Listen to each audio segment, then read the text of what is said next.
Welcome back to It's New. Hope you all had a nice weekend. Greg, you are looking at least 12 years younger than the last time we recorded. That's all I'm For saying. sure. Thank you. I'm down again. And my Whoop Health band, I'm in my 30s. That's great. What age exactly? 30, like two? I say in my 30s. Nine. I'm 39.4. Like I'm high end. You could round that up to about 40. I wonder what happened if you change your age to like 38. Would it think you're 39.4 or will it think you're younger? No, I think I'm super old. Like, hey, you're a year and a half older. I think it takes into its calculation how old you say you are, just to make you feel good. But you do look good. Thank you. You look a day older than 72. So thank you. I appreciate keep it up. Any event, I'll be covering the Google search ranking volatility. Makes you grayer, and then. Oh wow, that's a punishment for all that you said to Greg. We talked about a hairball or something. Oh my god! I'm like, if I had the whoop ad, would be like, I don't know how you're still alive. What's going on? You shouldn't be wearing this. It should be falling off you. You're pretty much dead. Sorry for those who listen to that cough. I'll leave it in there just because, you know. And then the crawl stats data is missing for a day, which is super, super weird. What are you talking about? I'm talking about what Liz Reid is talking about. Everything is fine, but scales things a little bit back a little bit, in my opinion. And I do. So Google Ads has released some text guidelines. Hey, Greg. And make sure to subscribe to today's news if you offer subscriptions. All right. So late last week, starting around probably October 15th, but noticeably more on the 16th, I saw a huge amount of chatter start up in the different SEO forums around ranking changes. It's harder to track these things. It used to happen a lot more often because, you know, SEMrush and all these tools would actually show you this stuff in a more detail because the parameter change, all the tools were calibrating. So people used to talk about these updates a lot more often. It seems like we're reporting about them a lot less often now, but there does seem to be we should have had like some type of update around October 16th, 17th or so. There's a lot of chatter. The tracking tools did pick up on it. I still think we need some time for the tracking tools to kind of still level out. But hopefully within the next, few weeks or so, they should be there if they haven't already been there. But if you did notice any ranking changes around October 15th through 17th, you are not alone. Yeah. And then, since we cover that all the time, the next thing is that Google's Search Console has a bug. It seems like the crawl stats is missing a whole day of data. October 14th for me, some for October 15th, depending on your time zone. But if you go to your crawl stats report, you click on it, you'll see this gap in days. It's just gone. It's like missing. I don't know if it's a Halloween thing or not, but it does seem to be completely missing a day. We've had this happen 3 times before this, and I think Google did recover that data on some level. So hopefully Google will recover that data because crawl stats data is incredibly important because without crawling, I don't know what you do all day. No idea. You walk. If you don't crawl, you walk. Oh, got it. Okay. And then talking about walking, Liz Reid knows how to do that, right? You mean talking? Oh, talking. Got it. Talking, which rhymes with walking. Okay. Yeah, so she did an interview with the Wall Street Journal. It's a really interesting. It's a really good interview. You should watch it. Barry has the entire transcription yet on SE Roundtable. That's pretty good. Thanks. Was that AI, Barry? No, it was their website that has the transcription that I copied. Oh, copy and paste, even better than AI. Even easier, really. There's a few things. I'm sure Greg will weigh in on the ad stuff, basically saying AI overviews don't remove the need to actually buy things, so people will still click on ads. Also, there's more searches, so that's theoretically to level out where people are seeing decreases in ad clicks, but now there's more searches, so that should level out the amount of ad clicks that are happening. It would be interesting. It would have been nice rather if there was actual, yes, we saw a 5% decrease and a 10% increase, whatever. For me, I think the most interesting thing was where she talked about people still want people's opinions. And she's right. She goes into a whole thing about people want to hear the podcast, it's blah, blah, blah, and short form content. People do want more authentic, more genuine kind of content experiences. I think it's interesting that happened. That's before AI, by the way.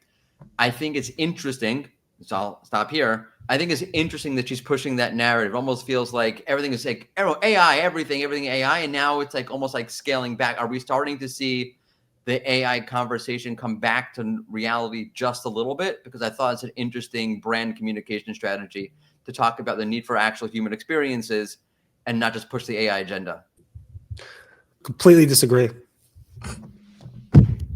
I mean, I think that Sora video that Greg had in his Marketing O'Clock video this morning, dead on about him promoting some type of product that makes him look 5 years younger than he is, and he makes him shiny. And I think that's where it is. Greg, first of all, couldn't look any younger than he currently looks. But his AI can make him. You guys want some beef tallow? I'll grab it. I got a whole box of it right here. I think I'm okay.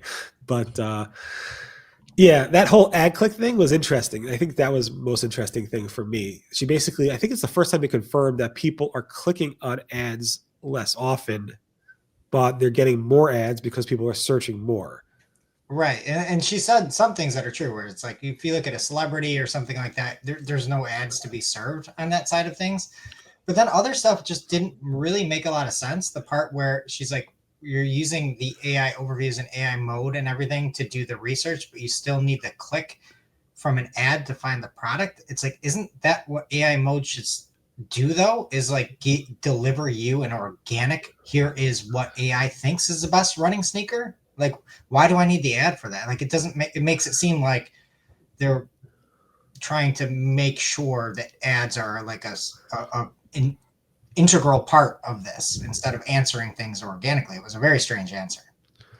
Right. And she also made a comment about BERT, how that's part of ranking. And I remember like Gary and John Mueller back in the day were like, you can't optimize for BERT. It's nothing to do with ranking. It's just about how we like serve stuff. And it was maybe this, obviously this is people, she ran that team, I think, back in the day. So I don't know, a lot of confusion from that interview, but it was more high level. So maybe she glossed over some things. But yeah, I don't know. Definitely watch that interview. It's definitely worth listening to.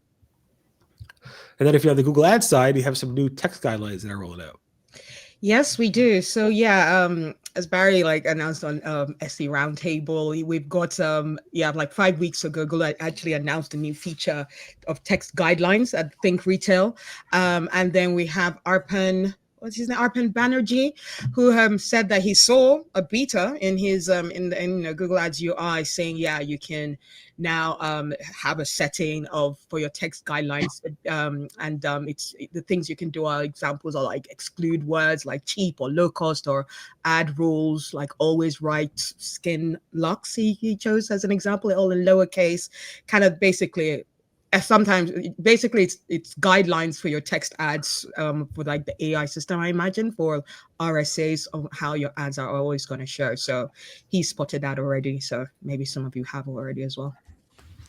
For sure. And then if you want to buy that skin thing that Greg's using, because you could buy it on a subscription now on Google, right? 100%.